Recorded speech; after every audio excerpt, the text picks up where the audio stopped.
membawa kami Tuhan menjadi jemaat-Mu yang semakin hari semakin dewasa di dalam Tuhan. Kami rindu menjadi jemaat-Mu yang semakin hari semakin mengerti rencana-Mu atas kehidupan kami. Walaupun kadang jalan-Mu tidak kami mengerti Tuhan, tetapi kami percaya bahwa Engkau ada selalu bersama dengan kami. Hari ini Tuhan, buat kami mengerti firman-Mu. Untuk jemaat-Mu ini dibentuk menjadi jemaat yang berkomitmen di dalam Tuhan. Menjadi jemaat yang ditanam di bait Tuhan. Terima kasih Bapa. Engkau mengurapi hamba-Mu yang Tuhan pakai untuk menyampaikan firman-Mu pada sore hari ini. Kiranya pengurapan dari kuat kuasa Roh Kudus, dari kuasa surga menaungi hamba-Mu ini. Sehingga bukan hamba-Mu yang berbicara, tetapi Engkau sendiri yang berbicara. Demikian jemaat-Mu Tuhan berkati. Kami rindu memperoleh bagian yang sama, yaitu kebenaran kemerdekaan di dalam firman. Terima kasih Bapa. Di dalam nama Tuhan Yesus saya berdoa. Yang percaya berkata, amin. Di Tuhan, saudara. Shalom Bapak Ibu. Shalom. Ya, sudah 3 minggu ini jemaat banyak yang datang pagi. Tetapi yang sore juga selalu penuh. Amin saudara. Baik, mari kita akan bersama-sama memanfaatkan waktu kita ini untuk kita belajar firman Tuhan dengan tema tertanam di dalam rumah Tuhan.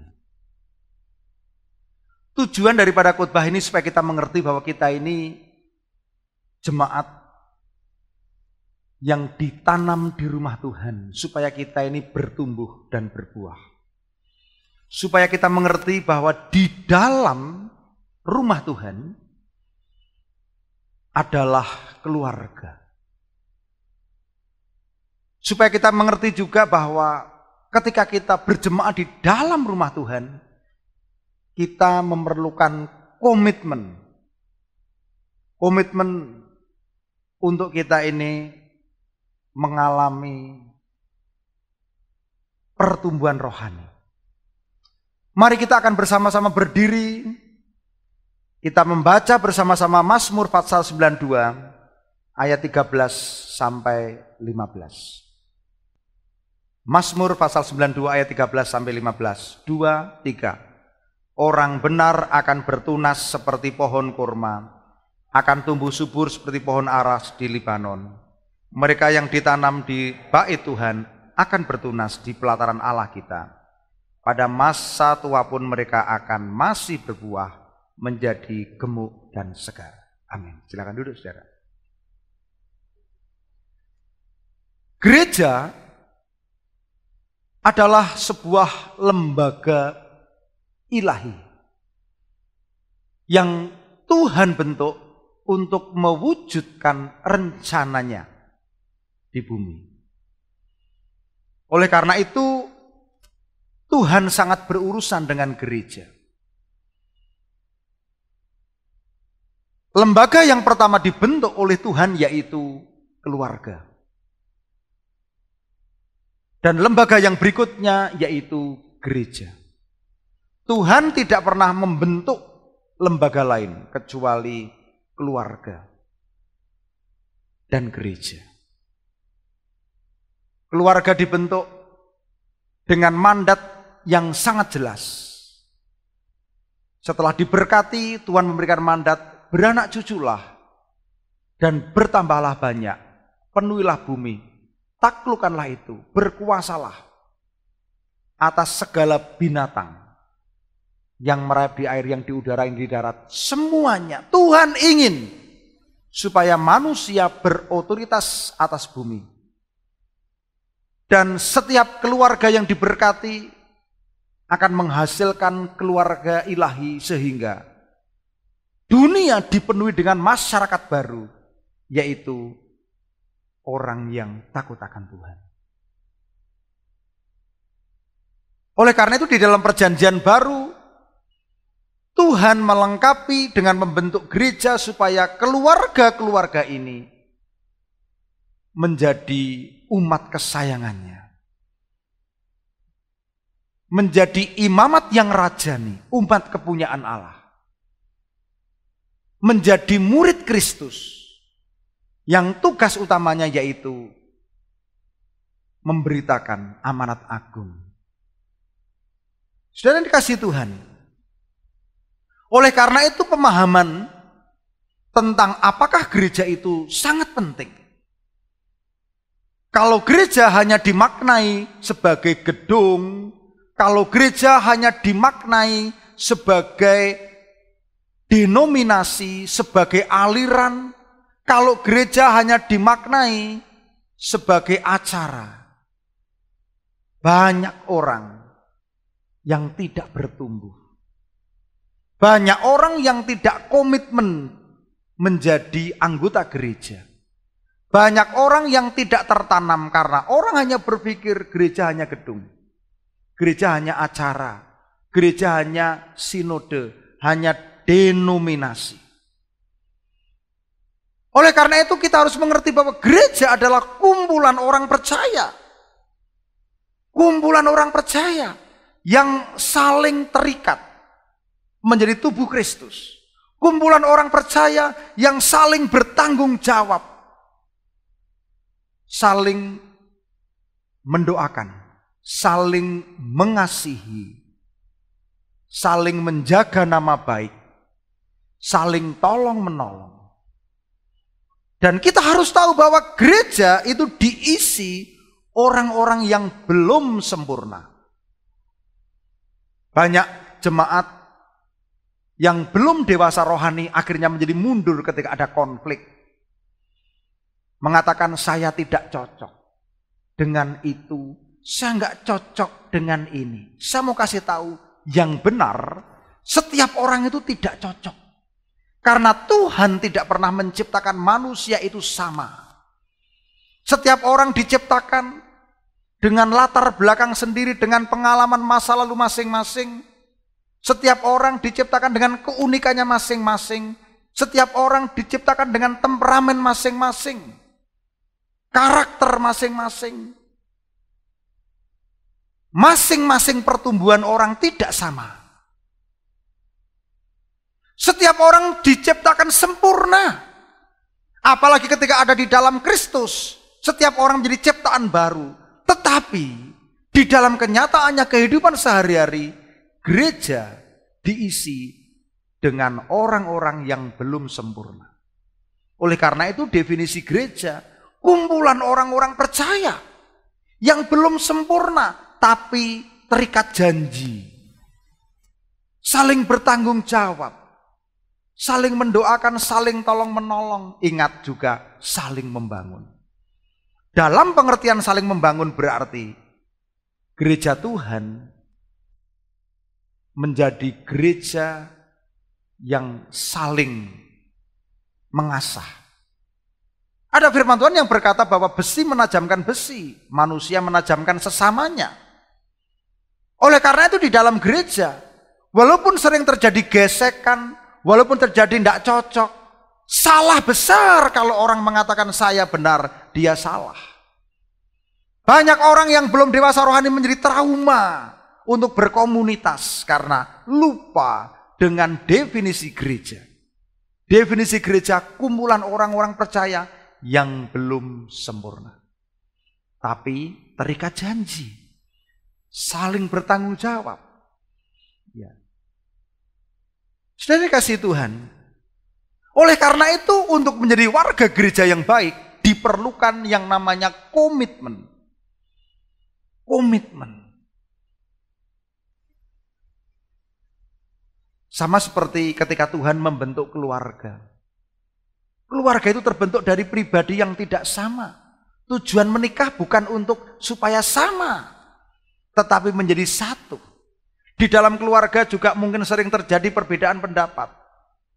Sering terjadi konflik, tetapi Firman Tuhan mengajarkan kepada kita bagaimana kehidupan yang bertumbuh ketika seorang menerima kelemahan orang lain, ketika kita bersedia untuk mengampuni, menerima, memaafkan. Itulah yang terjadi saat anak Tuhan bertumbuh. Oleh karena itu, firman Tuhan hari ini kembali mengajarkan kepada kita bagaimana kita mesti sepatutnya menjadi keluarga Allah. Yang dikasihi Tuhan, hari ini firman Tuhan berbicara tertanam di dalam rumah Tuhan. Artinya tertanam itu berarti kita menjadi jemaat yang bertumbuh, yang berkomitmen. Ya, menjadi jemaat yang siap digembalakan, siap dilayani, siap melayani, siap menjadi bagian dari keluarga rohani. Dan dikasihi Tuhan,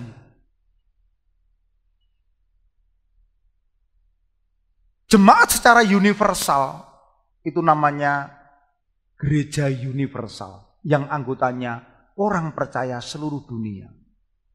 Tetapi Tuhan juga mempercayakan kawanan kecil, kelompok kecil yang digembalakan di dalam sebuah jemaat yang dinamakan jemaat lokal. Gereja lokal. Keluarga rohani, sama seperti keluarga jasmani, setiap keluarga masing-masing punya keluarga masing-masing, punya pemerintahan masing-masing. Demikian juga di dalam gereja lokal, Tuhan mempercayakan hamba Tuhan menggembalakan sekelompok orang percaya. Ada yang anggota jemaatnya ini ada 15, ada 20, ada 50, ada juga yang 100, ada yang 200, saudara, bahkan ada yang 5.000. Masing-masing tanggung jawab tidak sama. Ya, ada yang dipercayakan dengan nama GSJA, dengan namanya GKJ, dengan namanya Isa Al-Masih. Ada juga GPDI. Sinodenya banyak, alirannya banyak. Itu adalah sebuah rumah tangga gereja. Perhatikan saudara. Nah, oleh karena itu, ketika saudara ada di dalam anggota keluarga GPDI Fajar Pengharapan, berarti Tuhan menaruh saudara untuk saudara digembalakan, melayani, dilayani, menjadi anggota keluarga Allah yang saling terikat janji, yang saling bertanggung jawab, menjadi keluarga rohani. Amin, saudara. Menjadi jemaat sangat penting untuk mengerti artinya tertanam di dalam jemaat lokal, di dalam rumah Tuhan. Ya. Ada orang menyebut GKJJ, Gereja Kristen Jalan-Jalan. Ya. Ada orang yang saya tidak mau tertanam, saya sesukanya. Ya. Itu karena belum mengerti. Kalau kita mengerti, mengapa kita harus tertanam di dalam gereja lokal? Alasan yang utama, supaya kita memiliki keluarga rohani. Ya, tolong lambaikan tangan yang sebelah sana dengan sebelah sana, sana dengan sana, lambaikan tangan. Kamu keluargaku, walaupun pakai masker. Ya, ayo lambaikan tangan. Ya, engkau keluargaku. Amin. Ya, sehingga ketika saudara di sini, saudara bukan hanya datang ke gereja, ikut ibadah, lalu datang ke komsel, ikut ibadah. Enggak. Lebih dari itu, kita semua adalah keluarga rohani. Itulah yang menarik. Saudara, kalau gereja sudah kehilangan esensinya menjadi keluarga rohani, tidak ada yang menarik lagi. Yang menarik itu itunya, saudara. Saudara dipersatukan menjadi satu tubuh, terhubung, terikat satu dengan yang lain. Seandainya dinding dari gereja ini dilapisi dengan intan berlian emas, semua emas, tetapi antar saudara tidak saling mengasihi, enggak menarik. Betul? Betul? Enggak menarik. Seandainya kursi ini diganti dengan kursi ukir yang mahal, yang bagus misalnya. Seandainya ini LCD ini diganti dengan LCD yang terakhir kemarin, yang mutakhir, yang harganya lebih dari 1 M. Enggak menarik. Kalau enggak ada hubungan keluarga. Yang menarik itu apa? Kita ini menjadi anggota jemaat lokal di Harapan. Tuhan punya maksud supaya menjadi keluarga rohani. Amin. Makanya jangan ada di antara saudara yang menjadi orang asing di sini. Jangan ada saya kok orang asing ya. Saya kok tidak dikenal ya. Saya merasa tidak dikasihi ya. Saya merasa dibeda-bedakan. Enggak. Setiap orang mesti sadar kita adalah keluarga rohani. Mari katakan bersama-sama, kita keluarga rohani. 2, 3. Sudah dikasih Tuhan. Nah, mengapa kita harus tertanam di dalam gereja Tuhan? Karena ketika tertanam, kita menjadi bertumbuh dan berbuah. Bertumbuh dan berbuah. Saya yakin ketika pohon itu tertanam mantap di situ, tertanam pasti akan bertumbuh dan berbuah. Tapi kalau pohon dipindah-pindahkan, bulan ini dia di pot sini, lalu dicabut, 2 bulan lagi dipindah, oh akarnya nggak sempat bertumbuh. Pohon yang dipindah-pindah tidak akan menghasilkan tanaman yang baik. Tetapi kalau tertanam, akarnya akan bertumbuh. Otomatis batangnya bertumbuh.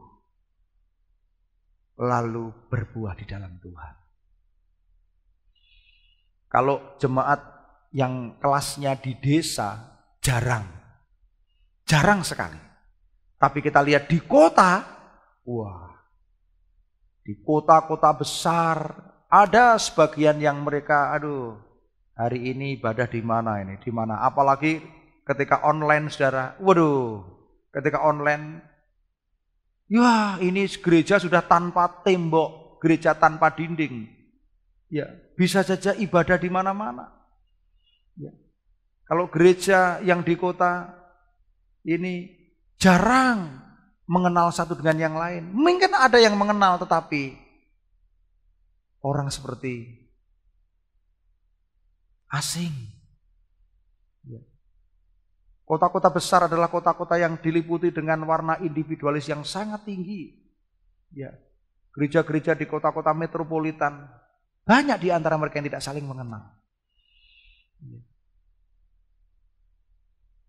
Kalau tertanam dalam gereja lokal, saya warga gereja di sini. Lalu ikut pemuritan, ikut retreat, ikut pelayanan, otomatis bertumbuh. Otomatis bertumbuh. Kenapa? Dengan tertanam itu, dia akan mengambil komitmen. Komitmen itu sangat penting.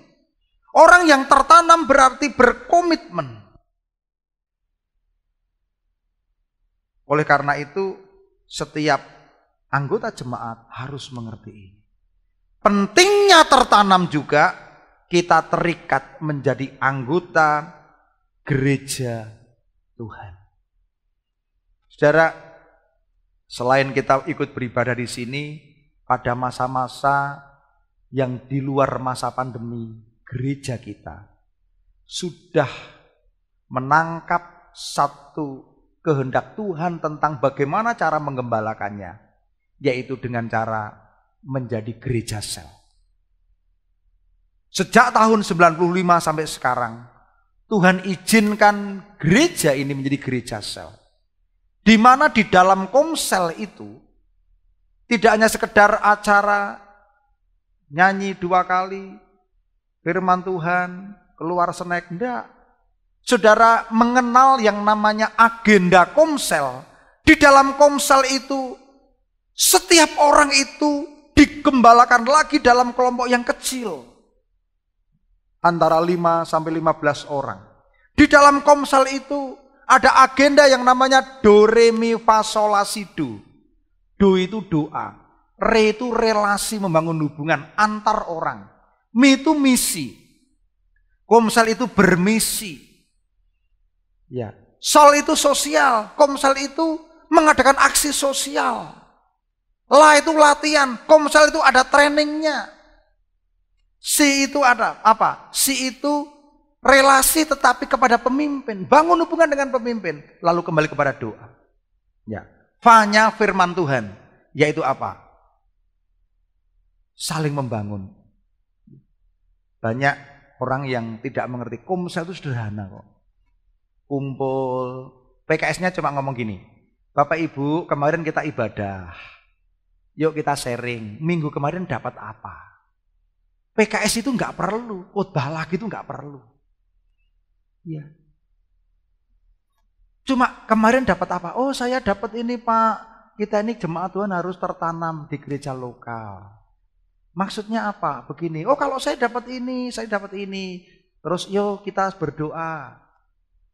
Siapa yang butuh didoakan? Ada pergumulan apa? Oh ini hari ini ulang tahun, didoakan. Itu ketika agenda komselnya la.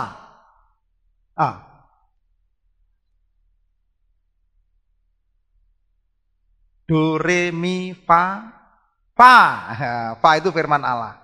Ya. Tapi ketika ada agenda komselnya, hari ini komsel kita berkunjung mendoakan itu. Ya sudah berkunjung saja. Yaudah sekarang komsel dulu baru berkunjung. Jangan. Ya langsung berkunjung saja. Hari ini agenda kita ini misi. Kita mengunjungi yatim piatu. Ya kunjungi aja. Nah, oleh karena itu komsel merupakan unit terkecil pembentuk gereja. Sangat penting setiap orang itu tergabung di dalam anggota komsel. Jangan ada seorang pun di antara saudara yang independen. Ya. Nanti saya terangkan kenapa orang tidak mau terikat. Ada orang yang belum bertumbuh trauma, malah nggak enak-enak sendiri gini kok. Itu tidak bertumbuh. Lihat saja.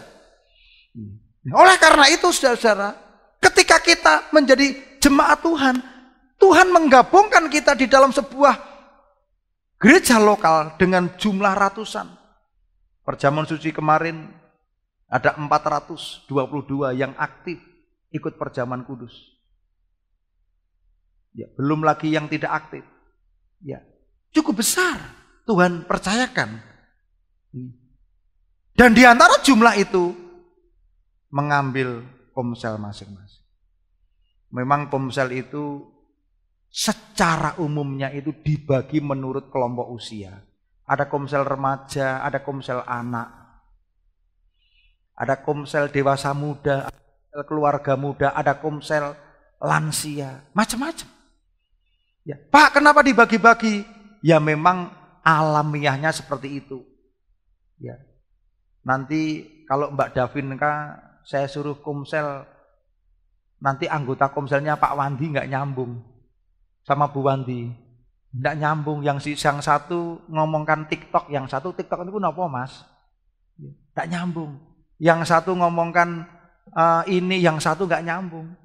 Nah, makanya komsel itu juga didasarkan kepada usia, juga didasarkan kepada kedekatan. Ya, tadi pagi saya ngomong sama Pak Jerry, sama Bu Susi, Pak saya kenalkan ini, ada jemaat dekat jenengan yang namanya Pak Hendrik. Ini istrinya Mbak siapa? Mbak Ria. Ya, dekat Pak. Ya, mereka itu berdekatan. Ya, berdekatan. Tapi dekatnya mereka itu jauhnya kita. Ya, kalau rumahnya Mbak Titus dengan Mbak Wiji cuma bengok aja, dekat bener ya, bengok krungu ya. Kalau di sana ini Pak Hendrik rumahnya di sana, lalu Bu Susi Tunjali masih naik. Nah, ada lagi Pak Agung Ngandong di bawahnya, ada lagi Bu Pur. Ya, wah ini bagus dah dibentuk satu kelompok sel. Mungkin komselnya 2 minggu sekali tidak apa-apa. Ya, tapi dengan komsel itu orang saling mengenal. Ketika saling mengenal, saling membentuk menjadi keluarga.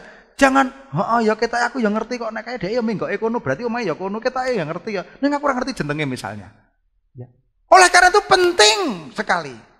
Setiap jemaat yang tertanam itu sama seperti gereja mula-mula. Gereja mula-mula beribadah di sinagog, di rumah Tuhan, tapi mereka juga beribadah di rumah-rumah. Amin, saudara. Sangat penting kita mengerti ini. Ya.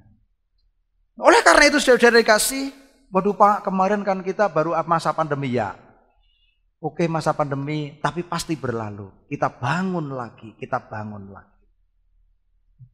Sekarang yang berikutnya, mengapa orang tidak mau tertanam di dalam gereja lokal? Pak, saya nggak mau tertanam kok Pak. Ya.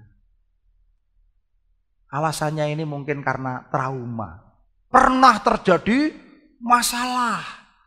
Dan orang yang belum dewasa rohani tidak bisa menyelesaikan konflik. Karena apa? Pasti mengatakan saya benar, kamu salah. Dan fokusnya orang yang belum dewasa itu apa? Masalah benar dan salah. Saya mau kasih tahu. Setiap orang itu punya sudut pandang masing-masing. Justru firman Tuhan berkata, hendaklah kamu saling mengampuni. Amin? Amin?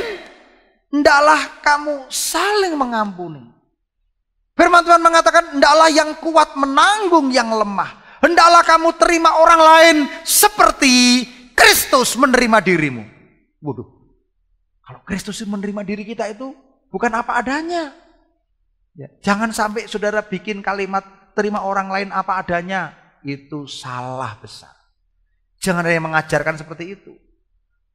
Tetapi terima orang lain sama seperti Kristus menerima kita. Ketika kita berdosa, ketika kita bersalah, Yesus Kristus selalu terima kita. Oleh karena itu penting sekali. Jangan sampai ketika saudara punya masalah ini, wah, ketika punya masalah itu berarti saya nggak cocok dengan dia. Keliru. Justru ketika saudara ada masalah, lalu saudara berhasil saling mengampuni, saling menerima, di situ ada multiplikasi. Makanya di dalam komsel itu ada 4 tahap, saudara. Tahap yang pertama apa? Bulan madu.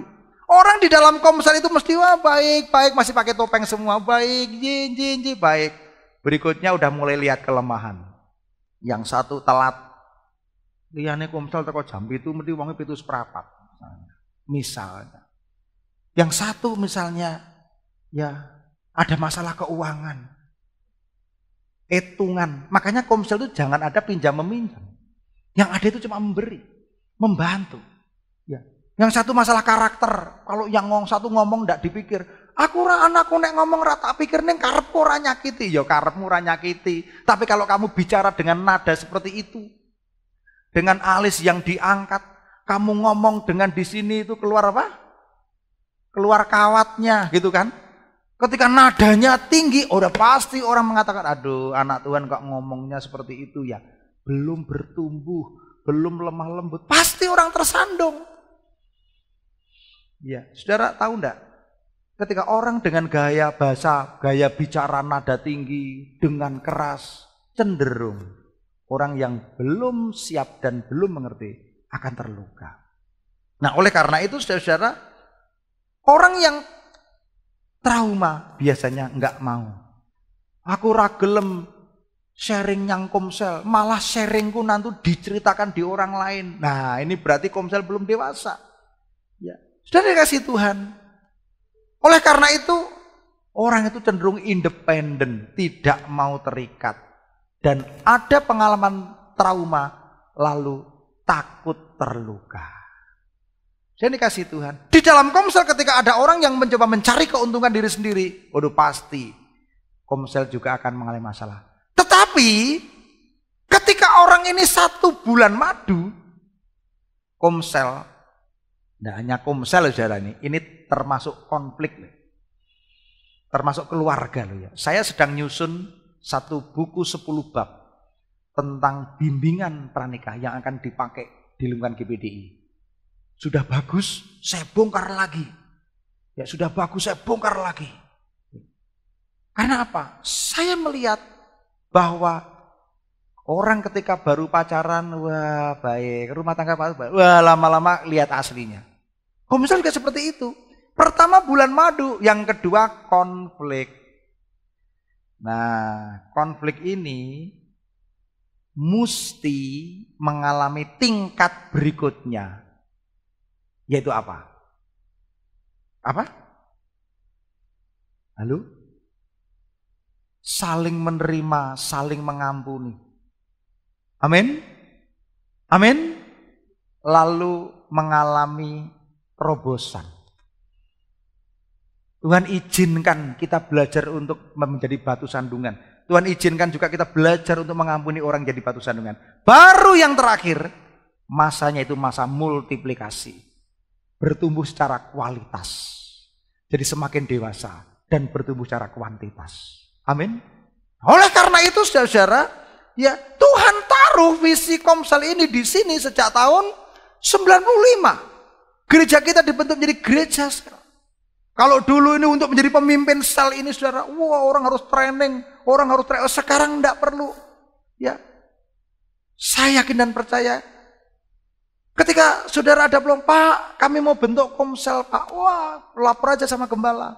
Bentuk Komsel. Jalan dulu saja. Pak, saya enggak pinter khotbah. Orang pemimpin sel itu enggak harus pinter khotbah. Tinggal datang. Yuk, sharing kemarin. Firman Tuhannya apa? Ngobrol. Ya. Komsel itu jangan ada yang menjadi pusat. Banyak yang salah. Pusat Komsel itu di PKS-nya. Salah besar. Pusat Komsel itu ada pada pribadi Yesus. Amin. Yang saling, yang anggotanya saling terikat. Oleh karena itu, jangan ada di antara engkau yang trauma. Ya saya nggak mau jadi anggota Komsel. Lihat saudara-saudara. Kalau ada orang yang tidak mau terikat janji, tidak mau jadi keluarga, yang saling jadi keluarga rohani itu karena apa? Karena trauma. Ya. Semakin trauma, semakin menyendiri. Semakin terluka, semakin menyendiri. Saudara lihat, kalau saudara lihat di film-film itu, semua binatang buas yang diincar cuma dua. Yang pertama, hewan yang terluka. Yang kedua, hewan yang terpisah. Iblis pun juga seperti itu. Kalau orang jadi jemaat suka menyendiri, nggak mau terikat, menjadi jemaat, pengen terluka terus, menikmati terluka. Wah, ini sasaran empuk. Karena jemaat yang terluka, tidak mau mengampuni adalah jemaat yang hidupnya berorientasi pada masa lalu. Orang yang hidupnya berorientasi pada masa lalu selalu jadi bulan-bulanan iblis. Apalagi ditambah lagi hidupnya juga takut dan khawatir masa depan. Ingat masa lalu kepahitan, kekecewaan. Ingat masa depan takut. Jadi orangnya bingung. Ya. Saudara, oleh karena itu kita perlu membentuk satu keluarga yang kecil, penggembalaan kecil, yaitu Komsel. Ingat ketika Musa menggembalakan 3 juta orang, dari pagi sampai siang dia berdiri hanya mengurusi perkara orang Israel. Mertuanya Yitro ngomong, kamu nanti akan capek. Bentuk pemimpin 1000 orang, 100 orang, 50 orang, 10 orang. Setelah itu clear. Ya. Jemaat mula-mula juga menjadi jemaat yang bertumbuh ketika mereka juga beribadah di sinagog, tapi dia juga beribadah ke rumah-rumah. Yesus pun juga membina hanya 12 orang. Nah, saudara dikasih Tuhan, oleh karena itu penting sekali. Ya. Lalu apa manfaat gereja lokal? Gereja lokal itu bermanfaat untuk apa?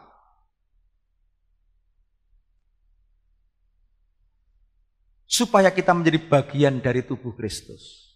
Ingat, seperti ini rumah Tuhan, semua saling terhubung. Satu batu bata dengan yang lain, batu bata dengan besi, besi dengan IWF-nya, semua terhubung. Demikian juga ketika kita menjadi anggota jemaat, mestinya kita terhubung menjadi tubuh Kristus. Ketika kita menjadi tubuh Kristus, setiap orang yaitu terikat, berfungsi, melayani dan dilayani. Ini. Yang kedua, kenapa kita mesti tertanam di dalam gereja Tuhan, di dalam rumah Tuhan? Yang kedua, menahan kita dari kemunduran. Ketika kita punya saudara rohani, ketika kita lemah, ada orang yang perhatikan. Ada orang yang menahan dari kemunduran. Lalu fungsi gereja lokal yang ketiga, untuk latihan otot kita. Saudara, pelayanan itu butuh loh, ketahanan saudara. Butuh ketahanan. Ya. Ada yang ngomong gini, Pak Mit khotbah seminggu berapa kali? Ya kalau di gerejanya kan kita ibadah pagi sore. Enggak capek Pak? Oh enggak. Lah ngapain? Seandainya gereja ini dalam hari Minggu itu ada ibadah 4 kali, ya enggak apa-apa. Ya, karena apa? Perlu otot. Wah dulu khotbah itu dirasa jadi beban, apalagi 2 kali. Oh komsel itu PKS-nya dirasa jadi beban. Salah. Pelayanan itu kehormatan. Amin. Ya. Jangan jadi beban. Ketika saudara dipercaya Tuhan untuk pegang satu pelayanan, itu kehormatan karena Tuhan pakai. Menurut masing-masing. Ada musik saja, ada bass, ada drum, ada saksofon, ada rhythm, ada keyboard, ada WL, ada singer, semua nih. Ada banyak. Di sana saja ada 3 itu. Ada LCD khusus, ada lighting, wah biar. Ada sound. Banyak sekali, ada penerima tamu, ada banyak sekali. Ya, ini baru ibadah rayanya, belum pelayanan sehari-harinya. Dan kadang, saudara tahu enggak, yang namanya pelayanan itu, namanya manusia ya. Kadang pas orang itu lagi mood, orang lagi tidak. Oh, nah yang namanya pendeta enggak boleh ada mood, tidak mood. Enggak boleh ada, saya satu saat, saya lagi enggak mood ini. Saya off dulu ya Tuhan.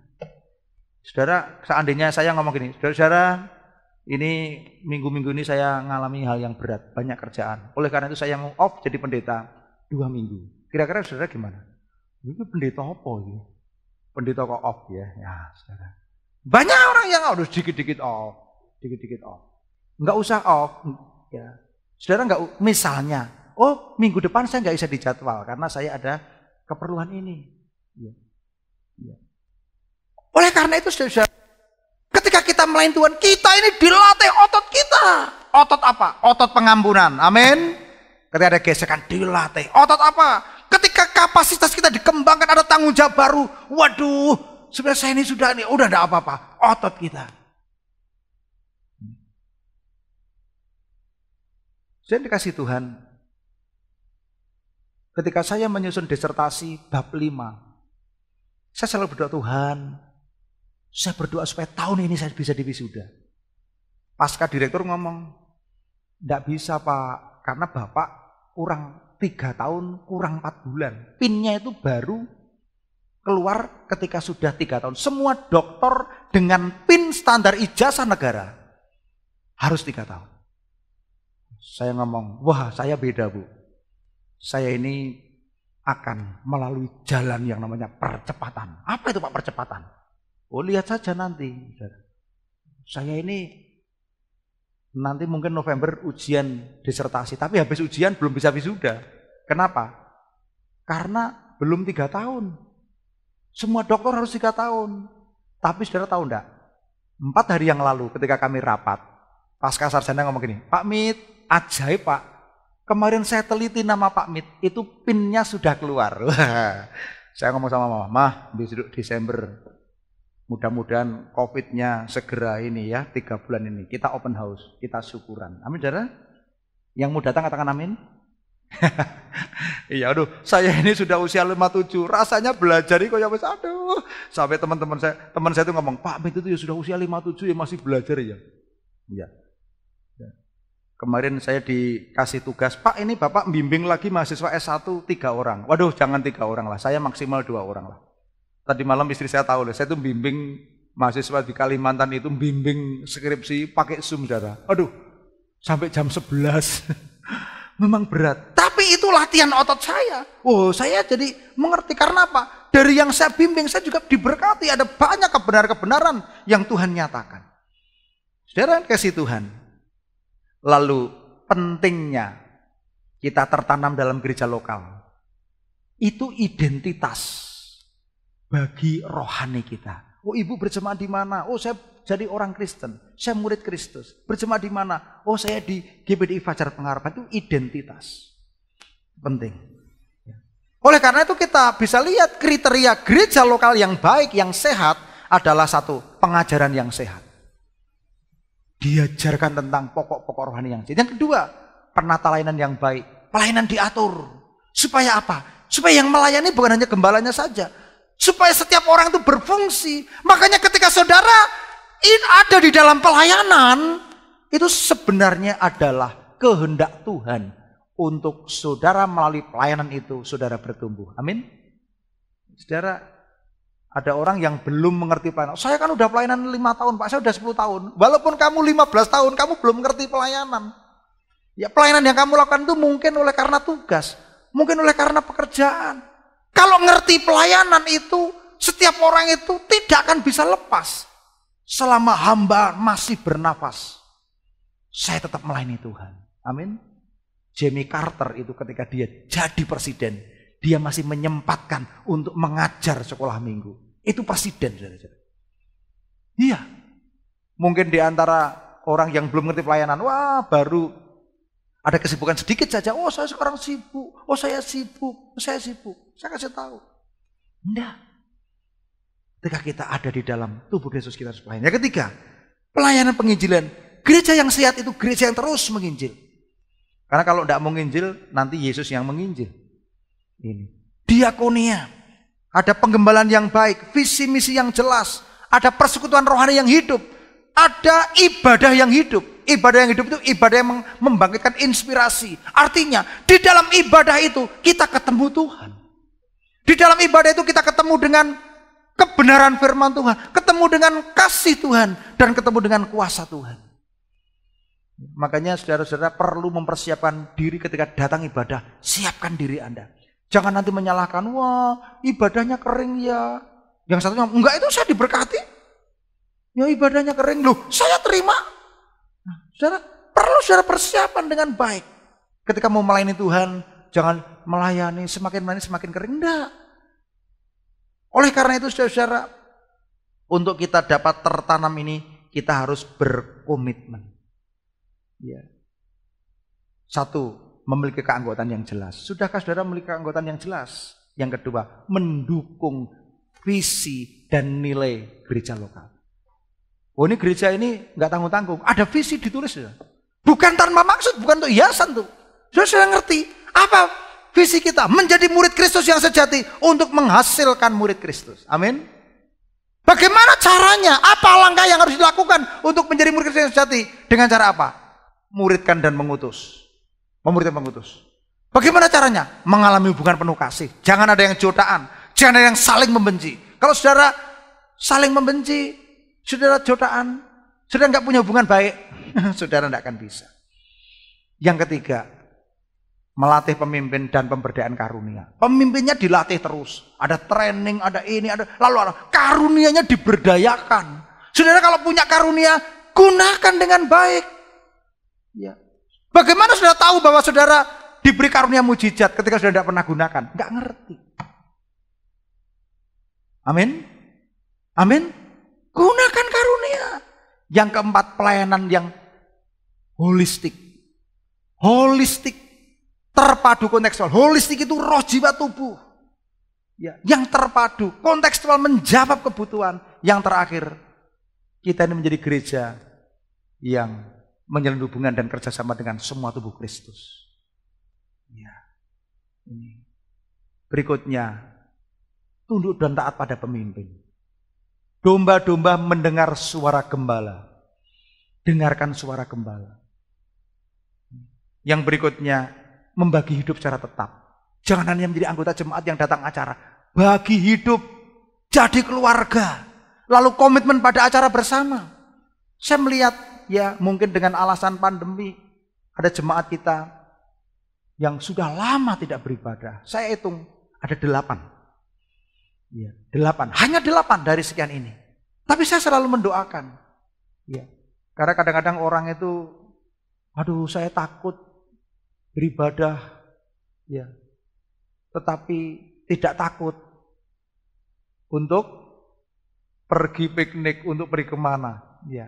Oleh karena itu kita doakan yang belum beribadah, kita bisa beribadah. Yang berikutnya, mendukung keuangan jemaat. Apapun yang saudara miliki, lakukan sesuai dengan firman Tuhan. Ya. Berapapun berkat yang Tuhan berikan, praktekkan kebenaran firman Tuhan. Ya. Saya sangat rindu saudara-saudara semua, jangan menjadi hamba uang. Ya. Orang jadi hamba uang, dia tidak akan bisa melakukan komitmen pada keuangan. Ya, ada berapa di antara saudara-saudara yang belum mempraktekkan persembahan persepuluhan, persembahan syukur? Ya, ada berapa di antara saudara-saudara yang lebih menghargai mungkin masuk ada tulisannya toilet? Ya, ini aja orang bisa kasih 2.000. Ya, kadang-kadang kita masuk rumah Tuhan dengan tangan kosong.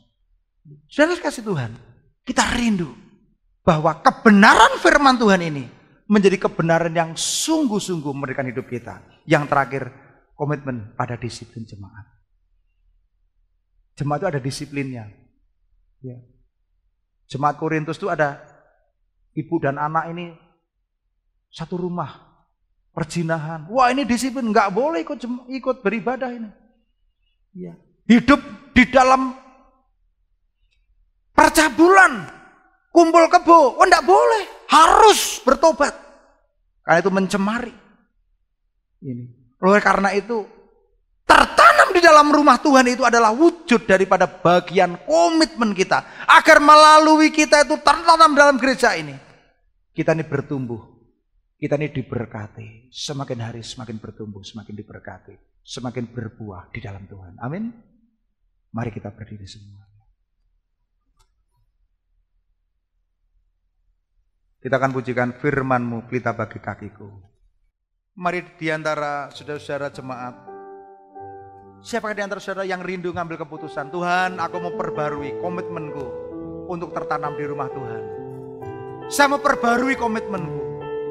Ya, mari kita tengadakan tangan, katakanlah. Firman-Mu pelita bagi kakiku, terang bagi jalanku. Katakan firman-Mu. Firman-Mu pelita bagi kakiku, terang bagi jalanku. Satu bimbang dan hilang jalanku, tetaplah Kau di sisiku, dan takkan ku takut asal Kau di dekatku, besertaku selamanya.